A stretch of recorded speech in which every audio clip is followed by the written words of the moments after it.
Oh boy, Manchester City are now in football purgatory as a bombshell investigation leaves their Premier League future hanging in the balance. Harry Kane puts himself into 2 record books with 1 goal and more managerial turnover, this time with that American. We'll get to it and more on the supporter section. Grab your scarves. We start right now.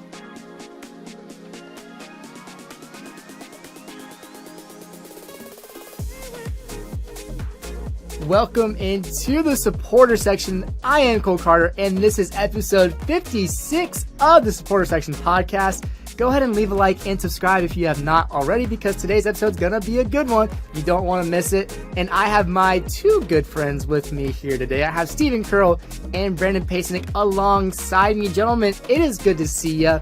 I want to do a little bit of what you're wearing today. Stephen, I see the Milan jersey, and you have a story behind that at all? Oh, you know, just the back of the kit, a little Zlatan Ibrahimovic there for you.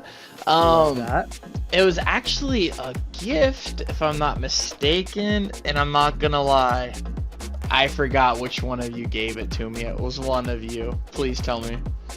I think it was a joint gift, wasn't it? I think we both pitched in. Okay, well then that makes sense why I wouldn't know. Zlatan, the GOAT, I love that guy. I always talk about how much I love the Milan kit. Tottenham's playing Milan next week, so I thought I'd sport it. And you know, Zlatan, you know, he's not done. Rumored for a little move to MLS, but I'm not gonna get into that. But yeah, that's what I'm wearing right now. Wow, Brandon, what you got on today? Not much. This is actually a sweatshirt that I made for Reagan and I's, is it anniversary? I don't know. Something fun. It's with a German Shepherd. So it's sort of fun. But as far as kits go, you know, my favorite Bundesliga team, Werder Bremen, they're sponsored by Umbro. But did you know, I found out today, and this is why I'm bringing it up, Umbro, the sportswear brand, is owned by Nike. Did you know that? Yeah, I knew they bought Converse, so maybe it's something like a similar thing where it's like that brand is still their own, but like a subsidiary of Nike maybe. Yeah, and I think it happened in 2007, I read. So it's been a long time. Interesting. We speak often times together about going to Ross, going jersey shopping. Well, this beauty of a Tottenham jersey from the Champions League semi-final miracle in Amsterdam. Got this thing for $25 at a Ross that summer after the semi-final appearance. And yeah, these things go for a lot of money online, but got this boy. It is in great condition. I love the color of the green so much. It was initially, we definitely had discussions of it being kind of ugly, just kind of strange, but it's grown on me so much. I love this one.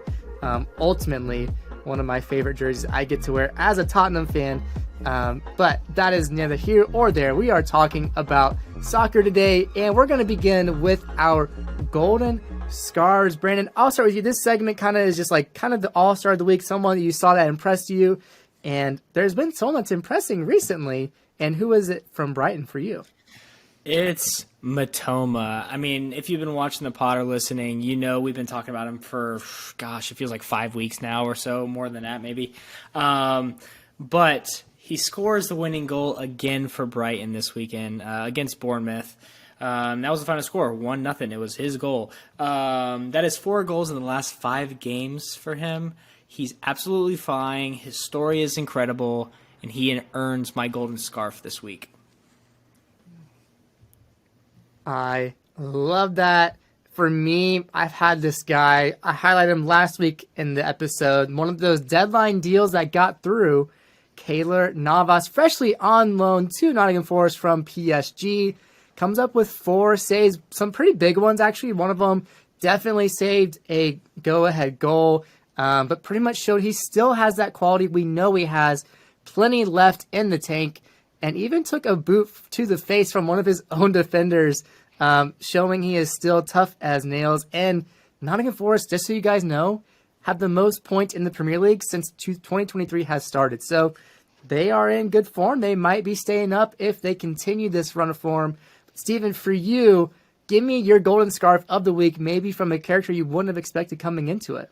Oh yes, the bane of my existence, otherwise known as Emerson Royale, is my golden scarf for the week. What a showing against Manchester City. I joked about it with Brandon and Cole before the pod before the game of, if Tottenham lose, I mean, City's closer to winning the league. I don't want Arsenal to win the league, but gosh, I was not expecting this result. A big part of that was Emerson Royale up against the £100 million man, Jack Grealish. Not a short task. Did very well. More than kept his own. And a lot of shithousery, as we like to say, with Grealish the whole game, just chirping back and forth, which I love. Pedro Porro, the signing in for Tottenham, but Emerson Royale fighting for a spot. I mean, Doherty got his contract terminated, and Royale stated his claim of why he wants to be at this club. So I really enjoyed that coming from the inevitable backup at right back, but it was nice to see his best game in a Spurs shirt, is what I would have to say. Absolutely. And what's so funny about him is he's just such a character. I mean, you mentioned his antics on the field, but also off the field. Like, he gets some flack for it sometimes, but this week he posted himself getting like a massage or something like that and pronounced himself Royalzinho, gave himself one of the Brazilian nicknames. So I just love, he's nothing short of a character, and he's always making people laugh. And that's sort of the nice thing about having him on the team. He may not always be a lock on defense, but he is certainly a clubhouse guy that you want to have around in that squad. Well, this was match week 22 that we're going to cover a bit of Chelsea and Fulham in a London derby. And this one was, I don't know if you guys could say a fair result, 0-0, an even draw. And Brandon, what was really the outcome of this game from your perspective? Well, I think what I took away from this game is that the January signings were sort of a non-factor in this game. I mean, it's sort of hard to tell. Enzo Fernandez played pretty well, but didn't have the amazing impact that a $120 million signing might have. But he did come in right away, played a solid game. Not going to bash him. But Mudryk, I thought I saw something like maybe he was a little sick or something, but Mudryk was non-existent in the game, an absolute non-factor off the wing. I thought he might have played a bigger role.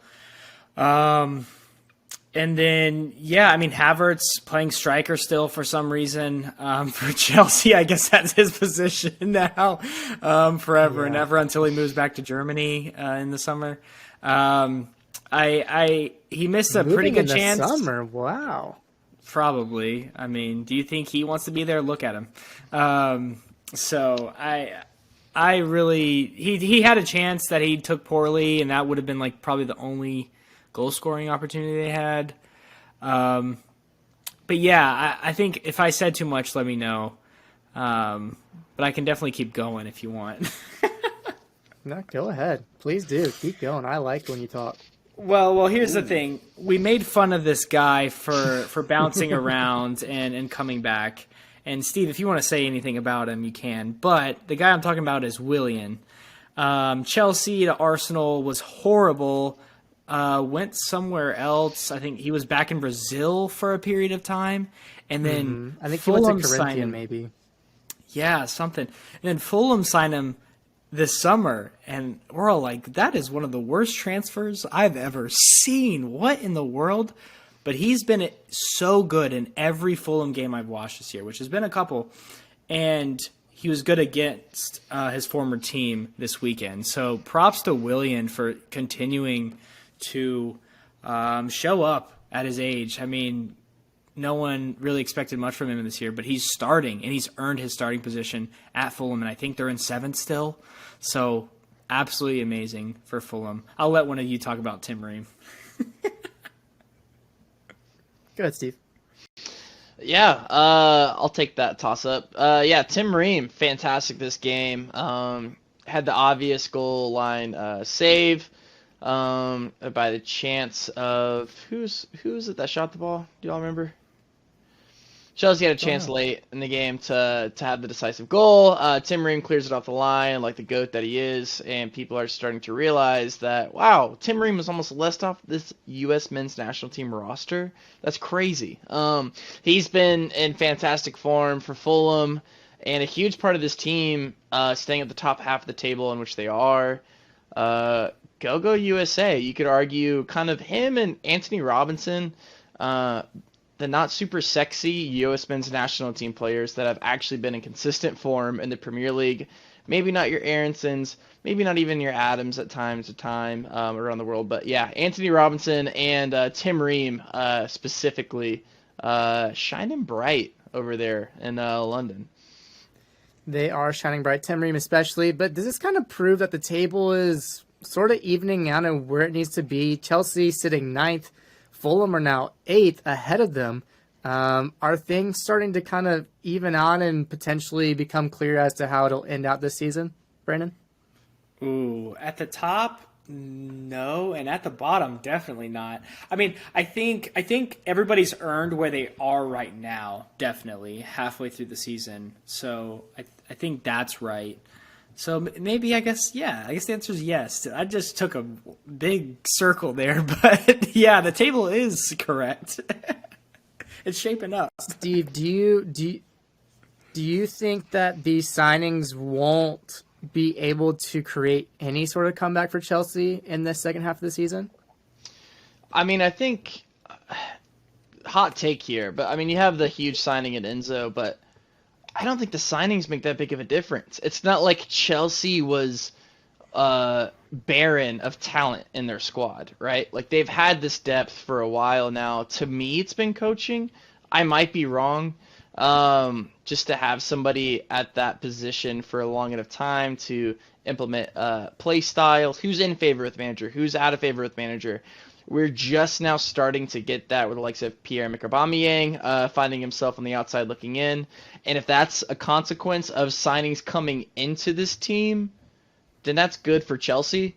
But I don't think the signings themselves, I don't know if that makes sense, have a ton of things to really add to this team. Like Ziyech is good. Like he almost went to PSG, but now he's still in the squad. Like you can make your arguments here and there, but Chelsea has an insanely talented, I'll say 22, not starting 11. They have insanely talented 22, to which they got to figure out who's playing, where are they playing, and who's on Potter's good side. And this past performance against Fulham was not a good indicator. So the sooner they get that right before Champions League, the better.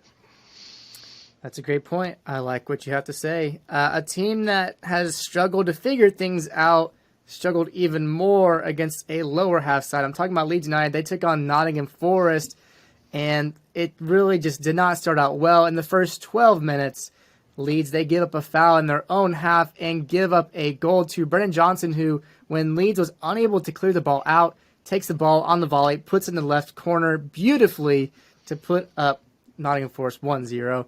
Up to 5 goals in the season. So this guy struggled. I mean, maybe not struggled, but is just finding more and more form as the season goes on. And as I mentioned, Keylor Navas coming in from PSG certainly had to have been the man of the match. Just one of the great 30 signings that Forest have made, which, I mean, my goodness, that's just so many. The fact that 30 is even a number is just outrageous. And we did say that Jesse Marsch would be on the hot seat potentially if Leeds didn't get any sort of result, score some goals, and they just showed a real lack of quality, and that did show to be the end of the line for the American manager. His time at Leeds has come to an end. Oh, man. Guys, it's really such a strange situation. He, I think, managed a club for 37 games. I want to say such close to a full season. It's 38 games in a normal Premier League season.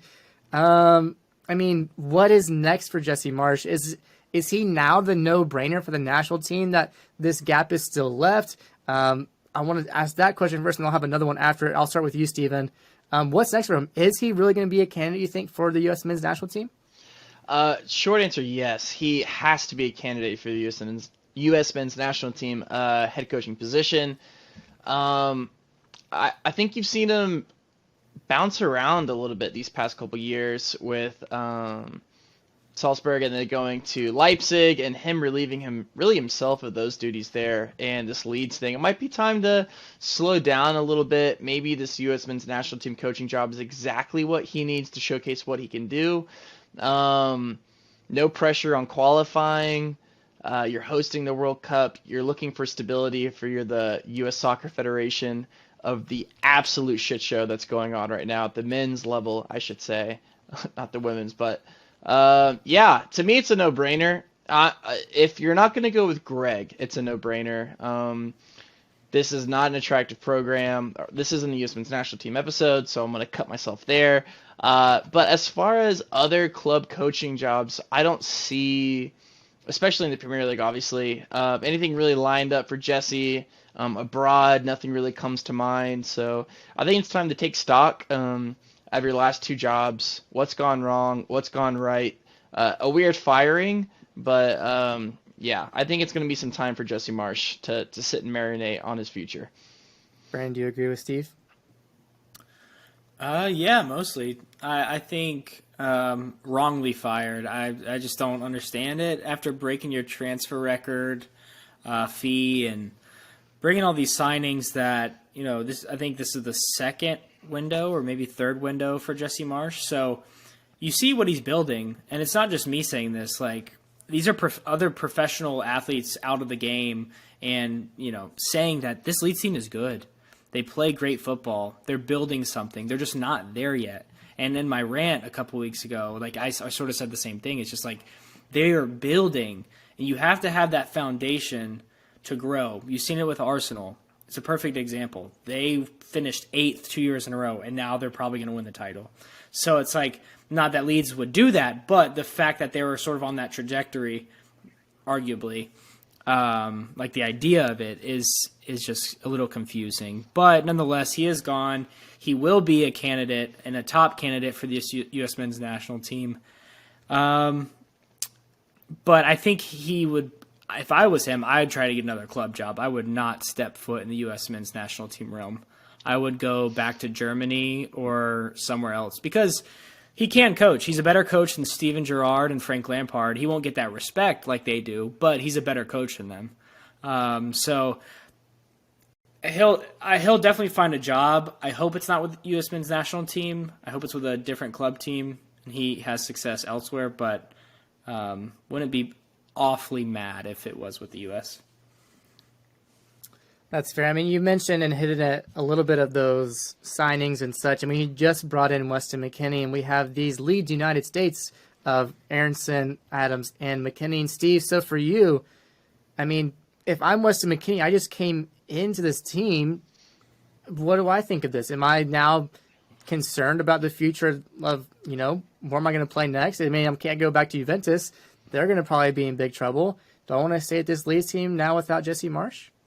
Here's the thing with Weston. We forget his humble beginnings at Schalke, the team that ended up being relegated when he transferred away from this team. I don't think this bothers him that much as a professional. This is a loan move for Weston. The obligation to buy is only if Leeds stay up. So if I'm Weston, I'm not worried about playing championship football next year. I'm worrying about increasing my stock value, my contract for my next long-term deal I sign. And it's premature, like Brandon said. Weston McKennie not fit to just come off the bench as a sub this past game. Not fit to start, but just transferring into the team. It's a little bit mature, but if I'm Weston, I'm not super worried. I'm still playing with my boy Adams in the midfield. The best part of the U.S. men's national team at the World Cup, easily was the midfield. 2 out of the 3 comprised of Adams and McKennie. So I think he has a lot to bring to this Leeds team. This is a man that's not foreign to the bottom of the table, again, with Schalke. And I think he'll perform. I think he's excited to be there. Loan move, low stake. You're not going to be playing championship football, so you have nothing more to give than your absolute best for Ellen Road. I like it. Well, there's a club that's unfortunately becoming more and more familiar with the bottom of the table, but they got a little bit of a boost this week, and perhaps, dare I say, the shock of the year so far, Everton. They stunned Arsenal, the top club in the Premier League, 1-0. Brandon, give us a rundown of what happened in this one and really what happened in this game and how Arsenal came falling down. Yeah, 1-0 to Everton. Definitely the shock of the year. I don't think we really thought this was possible. I think the best they could do was a 0-0 draw, which I was close. Let's be real. I was close there. I was saying the new manager bounce could be a real thing, and it came true. It came true. Yeah, and Dyche is he's the man. He is the man, obviously. But yeah, Nketiah misses the maybe the best chance of the day for Arsenal midway through the first half. He's in like the 6-yard box and shoots and just blasts it wide. I don't know how he did it, but yeah, really, really bad miss if you go back and watch it. Everton should have scored in the 32nd minute. Onana pounces on a bad pass, then drives into the Arsenal box and puts one on a plate for Dominic Calvert-Lewin, who, for the life of me, I guess just doesn't get there in time. He just misses it. I don't know. Easy goal, just doesn't get scored. And then Saka sort of responds with a shot of his own down at the other end, has it cleared off the line. That was in the 39th minute. It was a decent chance. It wasn't like, oh my God, I can't believe that was cleared off the line. It was just sort of like, oh, okay, the defender was doing his job. But then right before half, Calvert-Lewin had another decent chance where the ball gets crossed and he heads it from like 8 yards out and it goes wide. But they go into the break level. The lone goal does come finally in the 60th minute from a corner, of course, because Everton are probably not going to score from open play with Sean Dyche at the helm. So, of course, the two ex-Burnley boys linking up again. Dwight McNeil taking the corner, crosses it to James Tarkowski at the back post. Great set-piece routine, to be honest. They almost scored on an earlier one. That one goes in the 60th minute. 1-0 Everton. And then Arsenal, as you would expect, take decent control of the game, but Everton's defense completely limited Arsenal's arsenal, if you will. So I think they had like 2 chances the rest of the second half, which I was really, really surprised about. I was really expecting Arsenal to just sort of take over after that point, but Arsenal never shifted that gear that they've been on all year. So I was really, really surprised. But yeah, that's basically how the game went.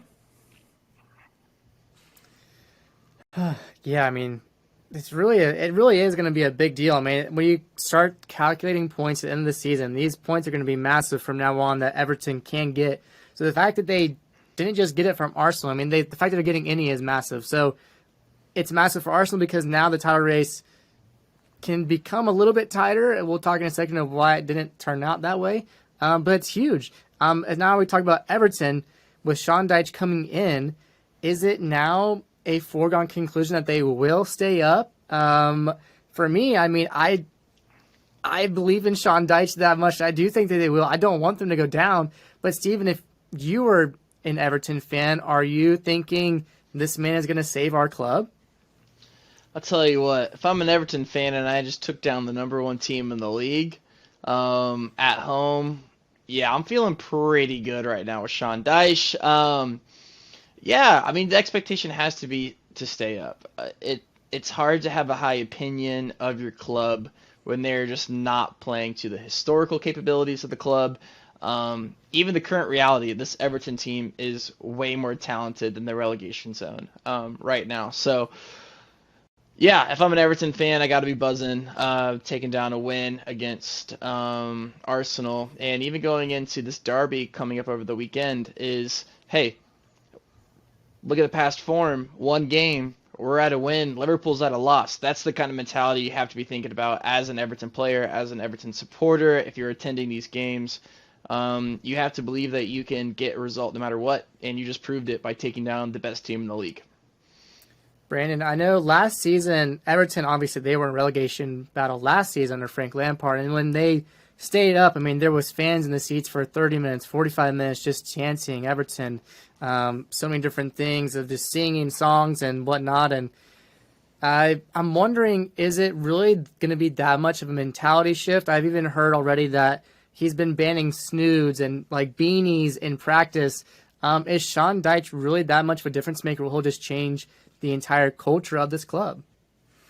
Yeah, definitely. I mean, when you see, I don't know if you saw the videos of him walking out to the first training where he's in shorts and a t-shirt and it's freezing outside, making him do the bleep test like we all did in elementary and middle school and PE. Like, first day he was doing that. So I think that's an immediate culture shift.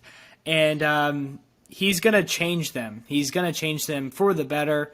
and going to make them grind out results. He's going to make them hard to beat, which is really all they need. They're a good enough team to stay up and be in this Premier League. The way they were playing, they did deserve to go down. Now, especially with that performance this weekend, definitely not. I think Sean Dyche will be their savior. And honestly, I have that their song that they sing in the stands in my head like all the time. I'll just like randomly sing it. So they're doing a good job with me. Yeah, exactly. Yes. You know it. Love it.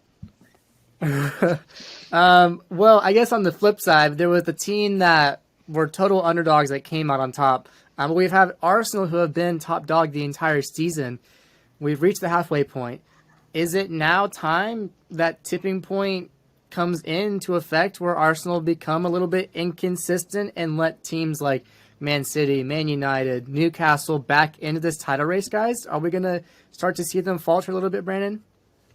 You know, I'm not really sure where I stand on this because you think of towards the end of last year, and Arsenal sort of crumbled, right? They just sort of fell away. But they were really inconsistent all of last year.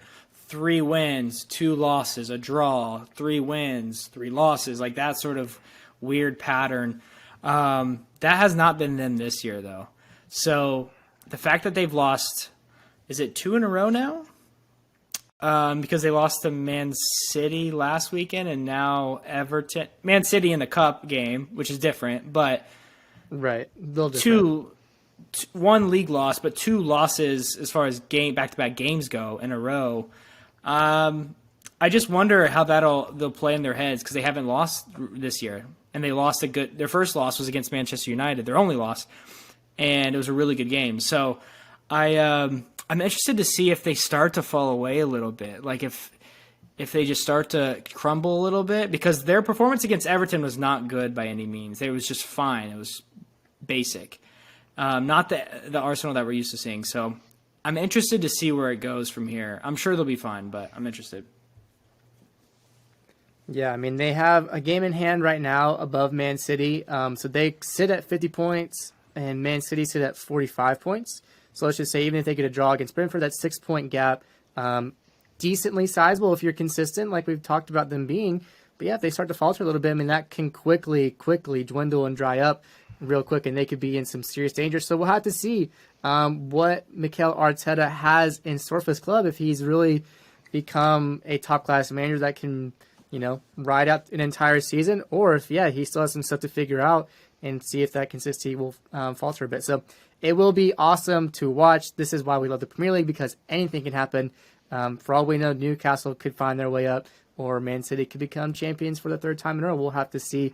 But in the event of what happened this past weekend, Man City looked like champions. No, they didn't at all. They looked horrible relatively to how they have been, because Tottenham at home defended it well. Man City have not scored at Tottenham Hotspur Stadium in the 5 games that they have played there, including the Champions League, and this game was no different. No Antonio Conte, no problem for Tottenham. With Spurs, the manager was back in Italy, had a gallbladder surgery, so Christian Stellini led Tottenham for the 2nd time this season, and the scoring got going in the 15th minute when Tottenham's press on Rodri, who has been a little bit out of form recently, was put under pressure from Pierre-Emile Højbjerg, and that became a game-changing moment and a historical record-breaking moment for Harry Kane as he scores, puts the ball in the back of the net, and scores his 267th goal in a Tottenham shirt. I'll get to the history of that in a moment. And City's, their best chance came right before the halftime whistle in the 46th minute when Riyad Mahrez hits the crossbar on a volley. Really the closest they came. Here and there, they're sort of knocking, but nothing was as clear-cut chance as that one. Eric Dyer did make a decisive block on a Julian Alvarez shot that came off a Kevin De Bruyne free kick. Erling Haaland, almost non-existent in this game. That's sort of a talking point. But Steven, you mentioned earlier the Scarf of the week for you. Emerson Royale really had a really awesome game, especially to his past performances. New signing Pedro Porro on the bench, putting some pressure on Emerson Royale to perform and kind of fight for his spot. And so kind of put out a man of the match performance as voted by the fans. So now is there a controversy at right wing back? Does a performance against City keep his spot in the squad? We'll have to kind of see, especially with Champions League coming up. Will Porro get his chance against Milan? We'll have to see. But as I mentioned, Harry Kane's 267th goal for Tottenham, passing Spurs legend Jimmy Greaves. Greaves had his record stand since the 1969-70 season, and unfortunately he did pass away in 2021 at the age of 81. So you didn't get to see Harry break the record, but an incredible achievement for Harry, especially coming on the fact that he did it in a much quicker fashion than Jimmy Greaves did. And he also, in his 304th appearance in the Premier League, saw him join the exclusive 200 goal club alongside Alan Shearer and Wayne Rooney. Those guys did it in a lot longer of a time than Harry Kane, just to say the least.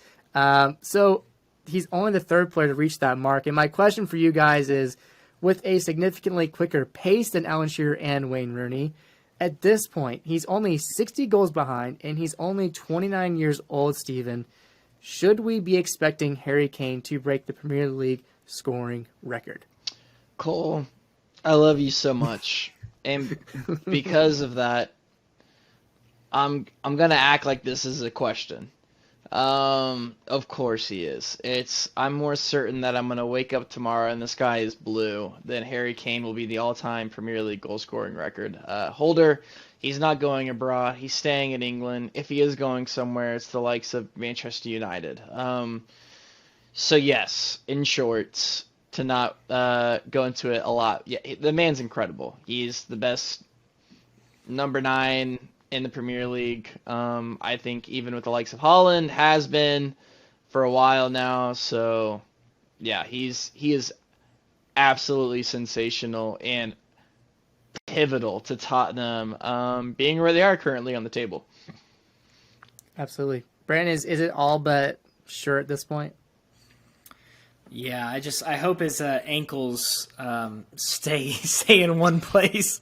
I think he has a couple ankle injuries in his history, but yeah, he's just a phenomenal striker. He can do it all at this point, and he just can.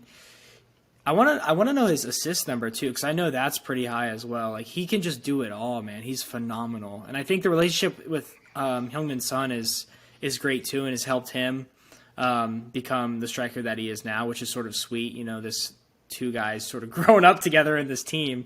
Yeah, man, I think he'll break the record. I think if he plays 3 more seasons, it's averaging 20 goals a season. If he plays a 4th, then it's less. So it's like, I think he can definitely beat Alan Shearer's record. I love that. Yeah, you mentioned that relationship with Sonny. They'd already broken the record for the most goal contributions to one another, most goal involvements, as well as a part of this 200 goal club. He's the only one that's done it with one club, so pretty significant for Harry Kane getting it done. But on the significant side of things, Man City, they have found themselves in a bit of drama, and as I mentioned in the intro, a bit of football purgatory. This is a very big story potentially, as Man City has been charged by the Premier League for financial breaches during the 2019 to 2018 time period. So, as a recap, they've won 6 Premier League titles, which, my goodness, 2 FA Cups, 6 Carabao Cups, 3 Community Shields, plenty of run-ups in all these other tournaments, no Champions League titles, notably.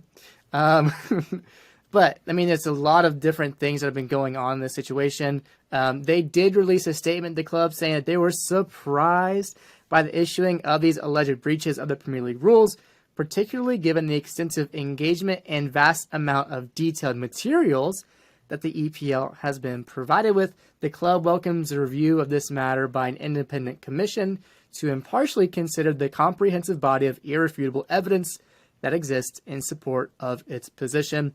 As such, we look forward to this matter being put to rest once and for all. So a little bit of just kind of deflecting on Man City's side. But Brandon, some of the ramifications, some of the potential punishments of these financial breaches are very, very serious if they are to come to fruition. Give us a little bit of a rundown of what those punishments can be, and then we'll kind of dive into a discussion of what we think about this situation and maybe what we predict might come out of it. Yeah, sticky situation. This is per Sky Sports. These are the potential punishments. So, 1, suspended from playing league matches. 2, points deductions. 3, league matches being replayed. That would be weird. They can hardly fit in games now. Could you imagine playing a full 8 seasons again or something? That would be so stupid. But that's one of the options. The league can expel the club. So I don't know if that means relegation or they're no longer allowed in the FA system. I have no idea. And a couple other ones. They can cancel or refuse registration of players, sort of like, I guess, how Chelsea got that transfer ban. Was it a year ago now? 2 years ago? Whenever that was. It was a year ago. Wow. Conditional punishments, order compensation, order the club to pay costs, whatever that means. That's sort of general. And then the last one is make other order as it sees fit. So whatever they really can come up with, I think they could put on them. So yeah, those are the potential punishments for Man City. Wow. And so what is interesting to me, and this doesn't feel like it comes as any surprise, right, guys? And we had, I think it was in 2020, where they had that whole situation with UEFA potentially being banned from Champions League due to financial fair play. Essentially what has come out from what I understand is that Man City have been faking their finances. So back when Mancini was manager, when they first won the Premier League titles, they essentially were giving him money that weren't on the official books, sponsors that were operating out of post office boxes, not real companies, basically just flooding this team in with money that was not coming from real sources, officially. And so, yeah, they've essentially been financially doping. But a situation like this, I don't believe has been seen in the English game. We've seen Juventus with a massive punishment in the past, and even might happen again to a sort of similar thing what's happening with Man City as far as finances go, where they actually were relegated from Serie A. So it's just, we have no idea what's going to happen, because with that UEFA case in 2020, they were just given a slap on the wrist and said, yeah, you can continue to play Champions League football. You might get like a $10,000 fine, whatever it actually was, But is this going to be a replay, Stephen, of that same report from 2020 to UEFA? Or do you think this actually might be the time where the FA and the Premier League come down hard on Man City and really do give them a real punishment?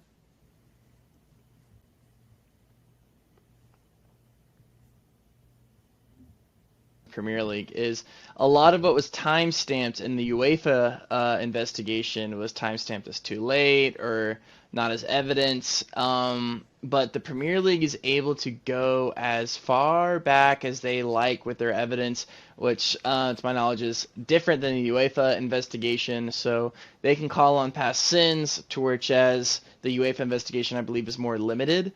And yeah, you're talking about these first league titles that are going on, and these league titles don't happen if the coach is not the coach, right? Like, let's be real. So it's a very interesting, that's why I actually expect punishment to be dealt out, which we'll get into in a little bit of what we think is going to go on, but I do think punishment will be dealt out.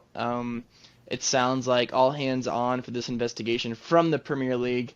And they really want to get it right. Allegations, like we talked about last episode, of La Liga coming out and just criticizing the Premier League. Like, the Premier League knows that they have to get this right, because they do not want to be seen as a fixed league. This is the most profitable league in the world, so that's why I think they're really going to get this right, do their due diligence.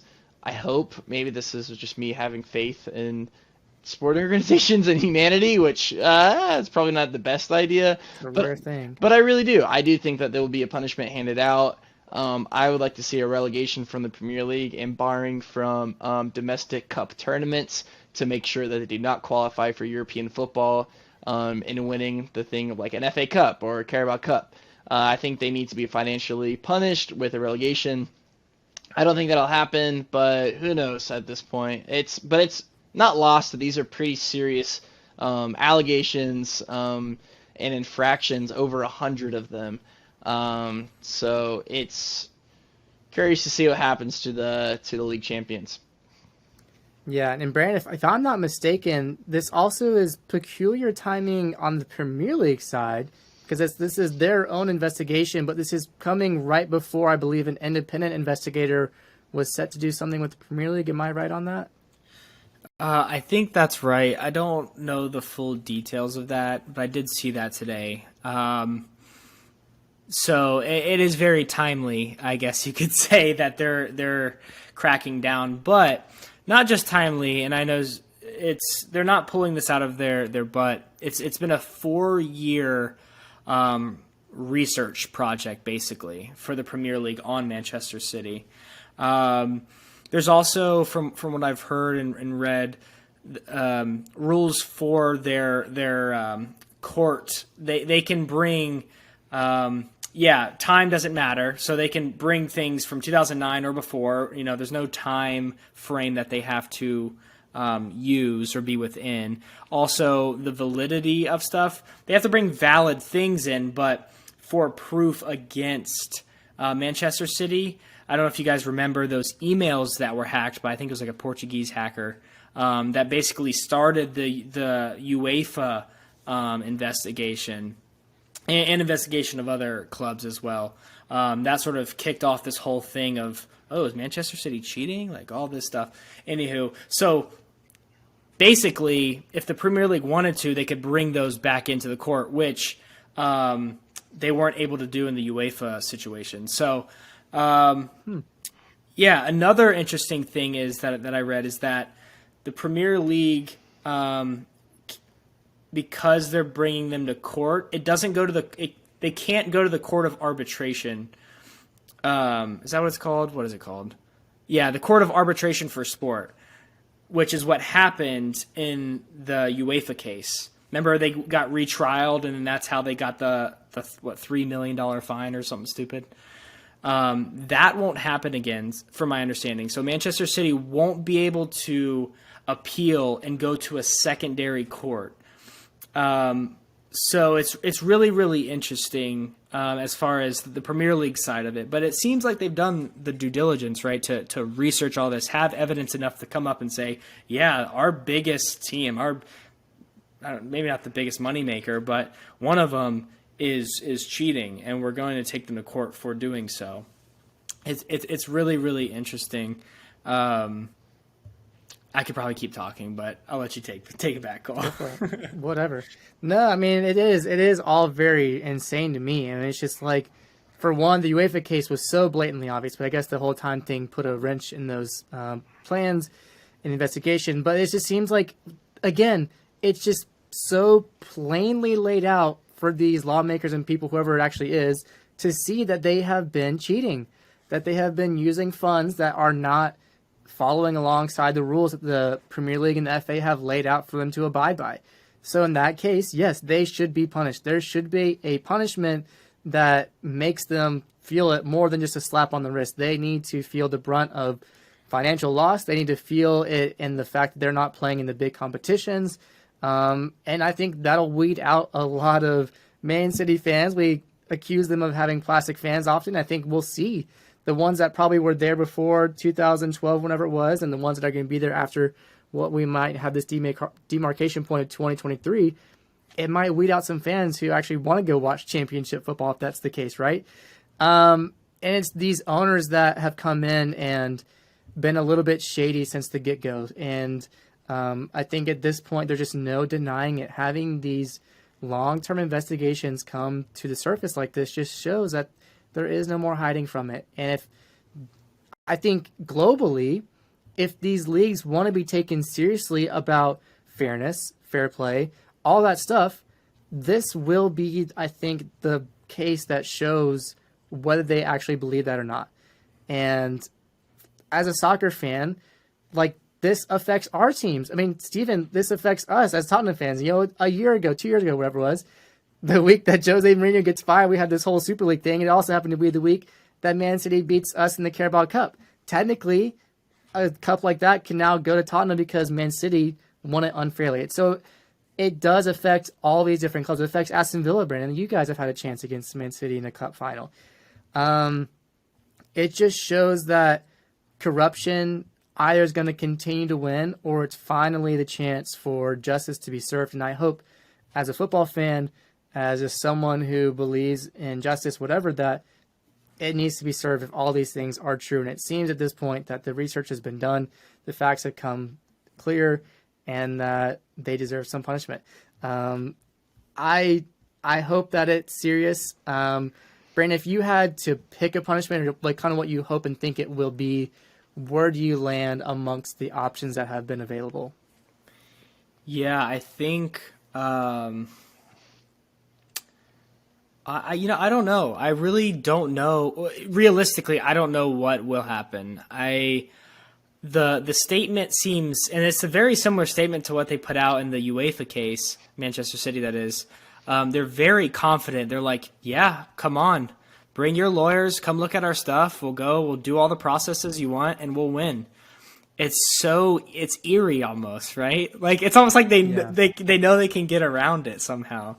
Whatever. So I don't know if anything will happen, but I think I'm with Steve. I would like to see them like banned from English competition, like the cups and whatnot, and maybe like I don't even want to say definitely like a transfer ban.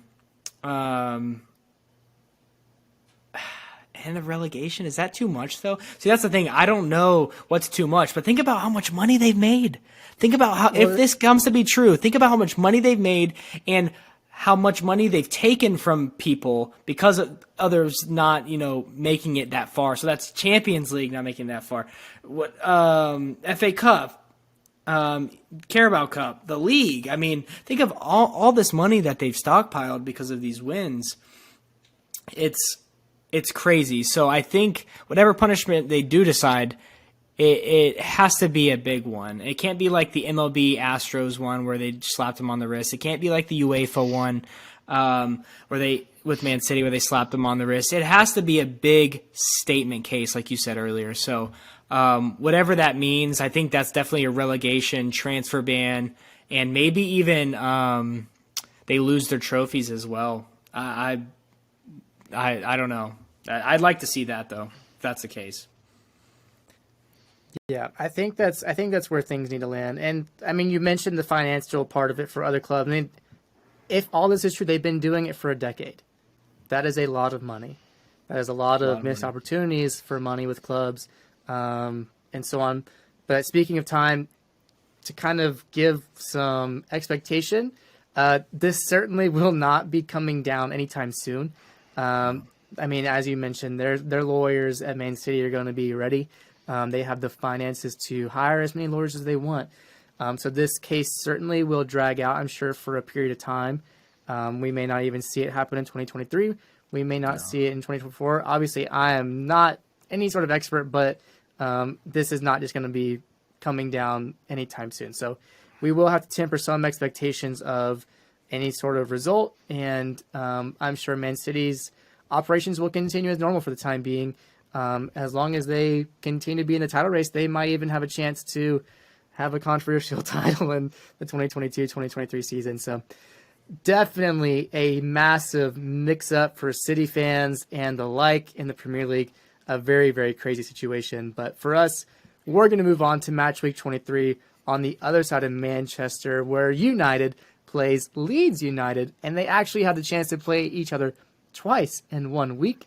One is the match day 8 reschedule, I believe, from when the Queen passed. A lot of those games were postponed, so I believe now they're finally making it back up. And since being back in the Premier League, which was in the 2020-21 season, Leeds have not even beaten Manchester United.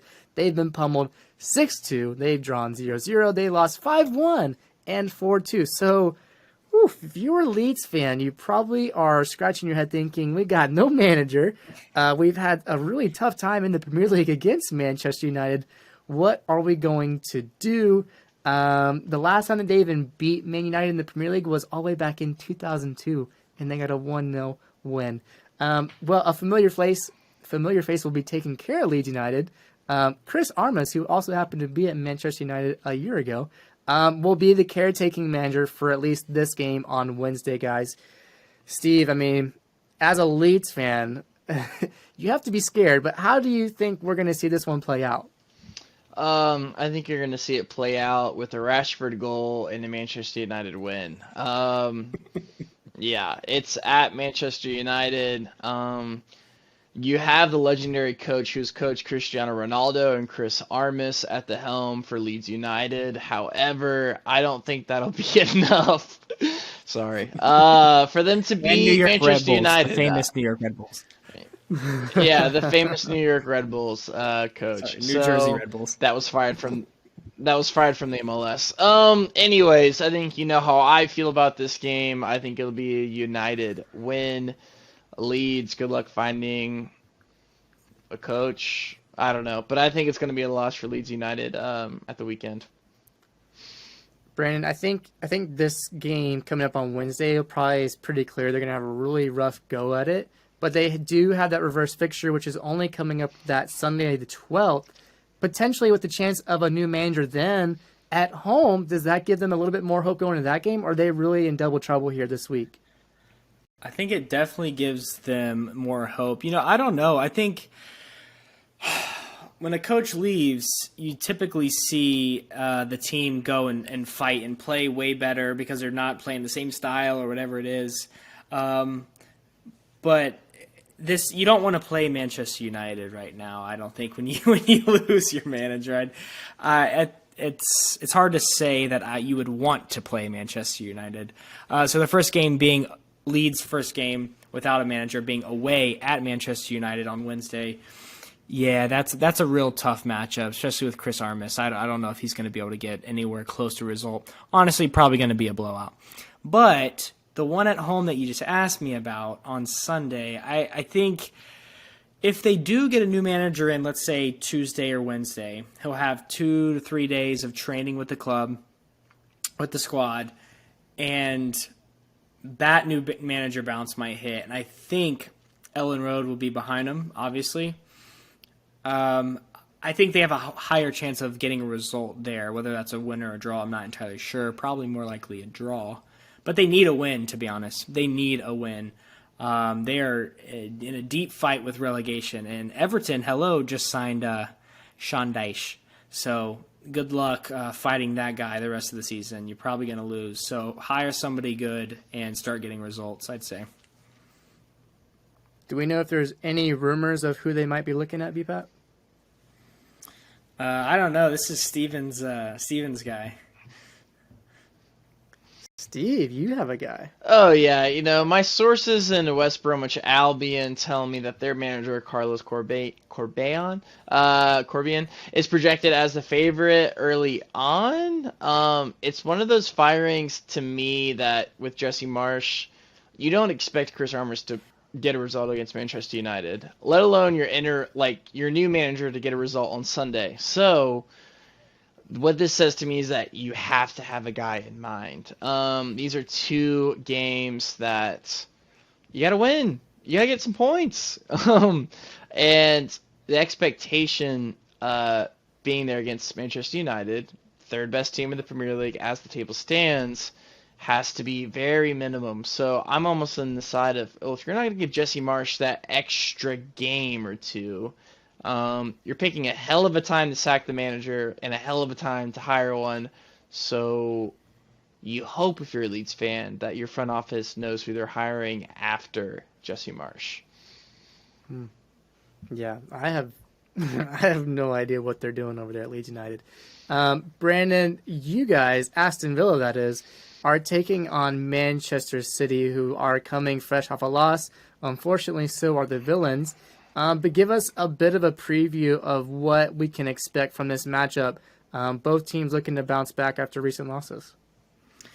Yeah. Both teams have actually been playing pretty consistently. I think Aston Villa had picked up the most points until this past weekend since the new year.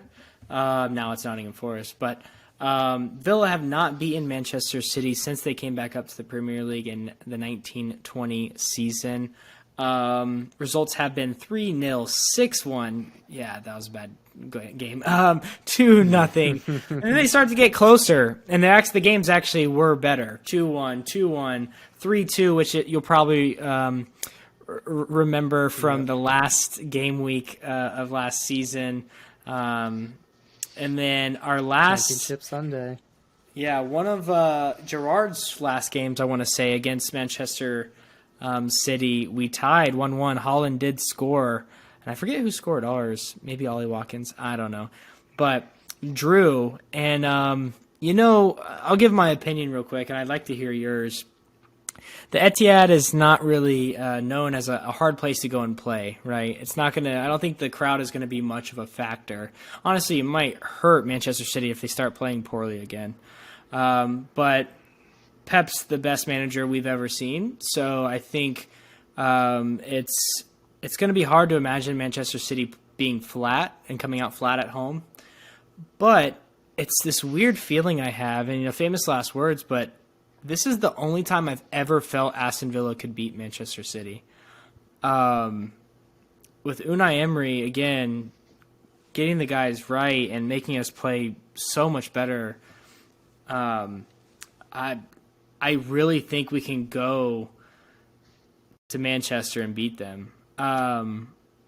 I will be betting on that game. That's not my lock for this week because the odds are plus 1,000 for Aston Villa to win, which is crazy. Woo. First of all, but it's like the first time ever since us being up, I was like, yeah, they're in a weird spot. Manchester City is, and Aston Villa can definitely go get a result. So, yeah, that's how I feel about this game. Do you guys have any feelings?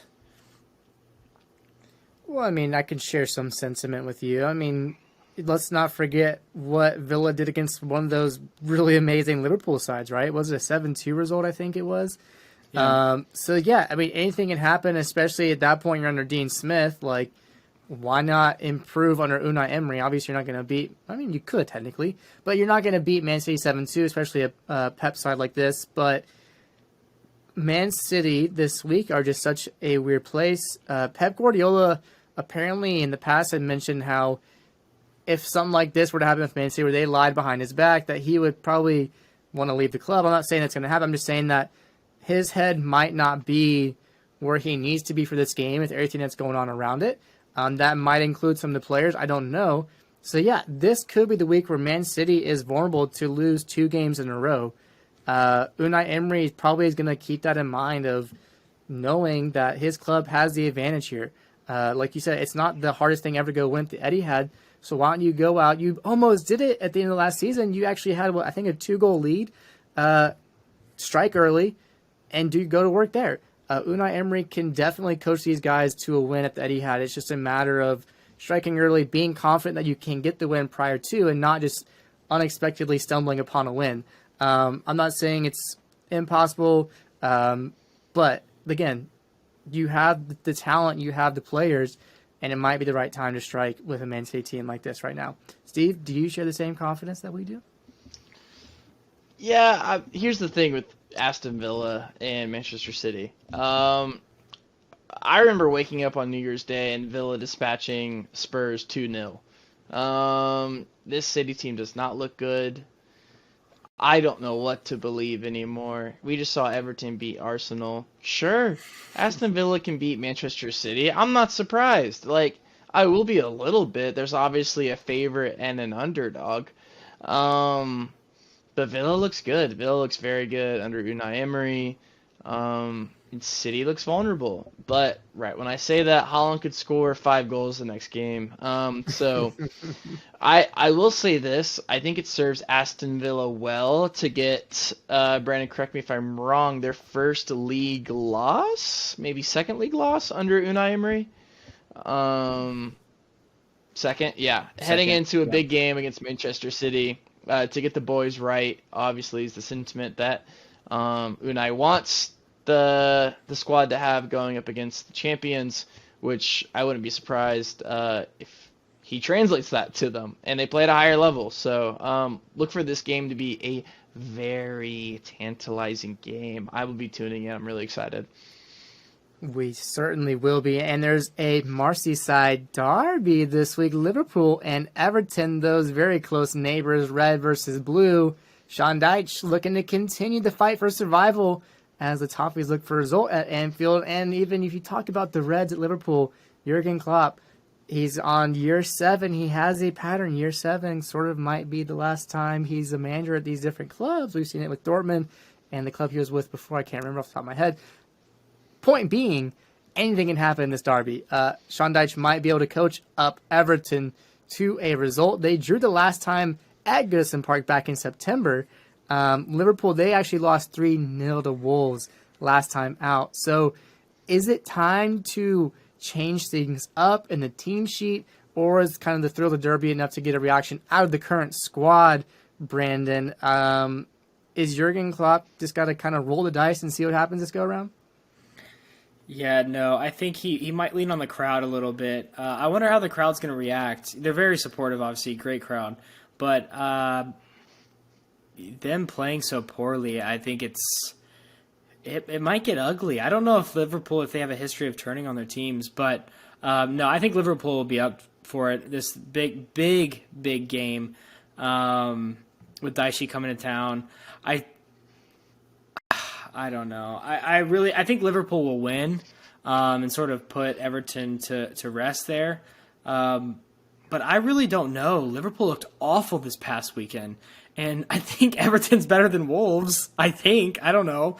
But could be. So it's weird, but I think those Liverpool fans will help out a lot. It'll be loud in there, so Steve, I mean, you have a Merseyside derby coming at the right time. Does this just add fuel to the firestorm that Sean Dyche is trying to bring to this relegation battle for Everton? Yeah, I mean, that's the question, right? This is a huge game for both clubs, obviously, for very different reasons, with the current timestamp of one team trying to stay up in the top flight, the other trying to find some sort of form and get some positive vibes going on. I think this swings in, oddly enough, obviously Anfield's a fortress, the great support. Yeah, I think you're just coming off a win against Arsenal. If you're Everton, you're playing for the draw. That's a win for you. And I think they can get it done. I definitely think they can draw Liverpool away. I don't know why I think that, if I'm drinking the Kool-Aid of the one match against Arsenal. But I think they can, because it's very different when you're expecting to take 3 points away against a top club, which, mind you, they already did at home last week. Then going away to a team that's struggling for form, and hey guys, let's get a result, let's fight for each other, and maybe we can come up with a goal and get the win. But I like Everton in this matchup. Maybe not for the win. I still think Liverpool are favorites, but it's always safer and easier to bet on a draw than an out-and-out win. So those are my feelings on this. I think Everton is having maybe this perfect storm to come up to take 4 points away from Liverpool and Arsenal under Sean Dyche's first 2 games, which is a masterclass if that comes to fruition. Yeah, it definitely would be. And I'm not saying his job is in trouble, but I'm saying that if Liverpool get beaten at Anfield, there's going to be a lot of questions starting to be asked, if they haven't already started. I don't think Liverpool would – they'd have to be very dumb. Let's just say they lost to start to begin to think of replacing Jurgen Klopp. They still have Champions League football to play for. There's still a lot of talent left in this team, but there are some things that they really, really need to iron out. Otherwise, they might be missing out on European football for the first time in a long time. So it is definitely a match to keep your eyes on, probably the game of the week as far as things go in our eyes. So yeah, lots of questions, lots of storylines that will certainly come out of it, so keep your eyes peeled to that one. Well, around the world, as we like to do, we will take you to places that aren't in the Premier League or the Champions League, and we see that the FA Cup replays are this week. We have Burnley and Ipswich Town, Sheffield United and Wrexham, Sunderland and Fulham all to play for more this week. Burnley, they're the ones that are leading the championship right now. We thought they were going to be certain favorites to outright win in that first leg. So we'll be really interested to see that one. But Sheffield United and Wrexham, this is the the Cinderella story, the fairy tale that everyone is talking about. And it relates to Steve and I because the winner of this game actually plays Tottenham in the next round of the FA Cup. Guys, we talked a little bit about it last week. Are we just fingers crossed it's Wrexham? We want to see this happen, don't we? Yeah. Yeah, I'd love to see Wrexham Spurs, Ryan Reynolds versus John Cena. It would be wonderful. John Cena's a Spurs supporter, in case y'all didn't know. But yeah, I don't think it'll happen, mainly because it's at Sheffield United on the replay. But who knows? I'm never going to doubt Deadpool or the Always Sunny crew, so who knows? Did they miss their shot, Brandon, when they didn't get it done the first time? I think they did. Yeah, Sheffield United's a good team. They will be coming up to the Premier League next year, so I don't think Sheffield United will be messing around much. I think they'll do the job. What a sad ending if that's really the case. I mean, it's been so fun thus far. I'm sure in season 2 of the documentary we'll get to see how it all unfolded behind the scenes. But fingers crossed, we want to see the matchup between Tottenham and Wrexham, I know for sure. Sunderland Till I Die is the other famous documentary. Sunderland, they have their shot against Fulham in the FA Cup to advance. We'll see if Fulham are prioritizing their Premier League place over a run in the FA Cup. Those first 2 games are on February 7th. The next one, Sunderland Fulham, is on February 8th. So if you're in the FA Cup, make sure to tune in to those.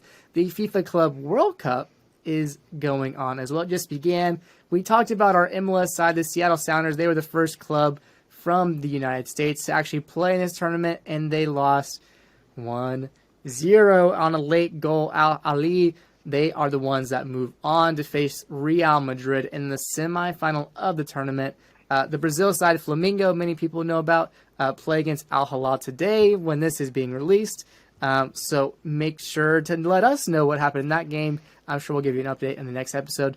And then the Egyptian side take on the champions of Europe, Los Blancos, in that next matchup. So keep your eyes peeled on the Club World Cup. Always a fun little tournament that is going on. But more importantly in our eyes is the return of the champions. Champions League kicks back on Valentine's Day. So football is love, football is life. I know I won't be having anything going on Valentine's Day, so I'll definitely be watching some soccer. We have some awesome matchups in this round of 16. Bayern Munich and PSG is probably the biggest matchup going on. These two teams met in that 2020 Champions League final. Some really talented players on both sides. I think Kylian Mbappe is injured, if I'm not mistaken, so I don't know if he'll be playing or not. We'll definitely need to get an update on that. Tottenham and AC Milan, my team today, and Steven's team, as he is a trader. Just kidding. It's all good. That's going to be an interesting matchup to see. Antonio Conte should still be out with his gallbladder surgery, so Christian Stellini should probably be heading up Tottenham in that one. And then Club Brugge, who actually went on a Champions League run last season, take on an Enzo Fernandez-less Benfica. And then a club with a lot of question marks surrounding it, Chelsea. They have to go to Dortmund to go play the team in yellow and black. Guys, for you, I mean, we love Champions League football. I know you're going to say Bayern and PSG, but what is most intriguing about this round of 16, and specifically these matchups? I think the fact that two of the favorites play each other in the first knockout round is really exciting. So definitely all eyes will be on that Bayern PSG game. And I honestly couldn't be more excited. But also Club Brugge and Benfica. Benfica you expect to do pretty well. Club Brugge, again, you don't expect to do that well in the Champions League. The fact that they both played really well up until this point, they're playing each other in the round of 16, that's also going to be an amazing game. So, Steve, what's catching your eye in these matchups? I mean, the answer is Bayern PSG. But I don't know. I'll say Dortmund and Chelsea. That's very interesting to me. Dortmund's looked like a wild team. Domestically in the Bundesliga, their most recent games are looking like 4-3 and these last-minute winners and heroics and all this craziness. So I'm curious to see kind of an understudy to Bayern. I'd love to see Dortmund go further in this tournament. I think they have a very real chance against Chelsea right now that just seems anything but to have an identity. So I think this is a big opportunity for Dortmund. Not a really team that we talk about at this tournament because they don't go that far. So hopefully they dispatch Chelsea. Because, I mean, there's only one team in London, let's be real. But anyways, yeah, I think Dortmund could dispatch Chelsea, which I think would be a very big deal out of these ties, at least. If Dortmund dispatched Chelsea, it's ask more questions out of Chelsea, and yeah, it would be awesome to see Dortmund and the Yellow Wall advance to the quarterfinals. It'd be awesome. Yeah, it will be. And I'm trying to remember, did I make up the whole Club Brugge thing? I don't remember exactly. My point being, it's going to be interesting to see what Tottenham does with the Champions League. I think in their next 8 or so matchups in the Premier League are mostly against lower half sides. So that's a chance for them to really pick up points in the Premier League. But as we know, it is not easy to be fighting on two fronts. So really curious how they come out against AC Milan. This is certainly a team that you can beat, right? You have now some added depth, like you just brought in Pedro Porro and Danjuma, so you have no excuses. This is probably a good opportunity, Steven, to get your wish of having Richarlison play. So, again, I really do hope that Tottenham can get off on the right foot in this first leg of the round of 16. It's going to be interesting to see who they do put out there, though. Maybe Richarlison gets to start over Harry Kane and or if Sonny. So, really excited to see how it all unfolds on Valentine's Day. If you don't have chocolate, well, go ahead and tune in onto Champions League football. Well, on the women's side of the game, we do want to begin to highlight that this is a World Cup year for the women, and the She Believes Cup kicks off next week on February 16th with the United States, Japan, Brazil, and Canada vying for a trophy before the trophy, the World Cup, which kicks off in July. So something to think about. There's a new coach, Vlatko Andonovski, has only achieved a bronze medal in the 2020 Olympics. So really not a whole lot of history yet. But the U.S. have recently gone on a run of form of 3-3 in their last 6, entering the tournament next week. So some things to figure out. They looked really good against New Zealand. New Zealand's not a very strong side. They will be hosting the World Cup alongside Australia. But, Mallory Swanson has looked really good in those games. Scoring some good goals. And this is a U.S. team that we know is capable of, putting teams away, just burying them in goals. So if they want to have the chance to win a trophy before the big one, the She Believes Cup will certainly be in their favor. But Japan, no slouches. Brazil, no slouches. Canada, solid side. So it's not a throwaway tournament. You definitely want to be watching it if you have the time. And let's hope the United States can get another trophy to add to their case. Well, in our final segment, we always like to land on You Betcha, our opportunity to give some locks on the week going into the big games. Goes without saying, we're not any kind of crazy bettors. We're amateurs, so don't take this as betting advice. These are our opinions of what we think will go down. Steven, you're going to get us started on your locks for the week for You Betcha. Yeah, I've been debating on which game I'm going to go with, and I'm going to take a note from Brandon, bet for the team I support, and Tottenham against Leicester City. The money line odds are plus 110 for a Tottenham victory. The main reason I'm honestly picking this matchup is Harry Kane's most goals scored in the Premier League against a particular opponent happens to be Leicester at the top of the list. The man likes scoring against Leicester. The odds being at plus 110 for Tottenham to win against Leicester. A little bit further down on the table look good to me. I think Tottenham's looking to run on that momentum. So, yeah, I'm going Coys all day. Go ahead and lock it in. I love it. Brandon? Yeah, I think I'm going to bet on the Palace-Brighton game. Since 2019, these teams have drawn 1-1 4 times. That's yeah. So Palace's bad form does have to end somewhere, and though I don't think they'll get a win against Brighton because Brighton is so good, they are that team. I think they will get a draw, and their history supports me. So it's plus 240 for a draw in this game, and I'm going to lock that in. Well, speaking of history, you're going to want to get your history books out for this one. I'm going for the Arsenal-Brentford game, Arsenal hosting Brentford.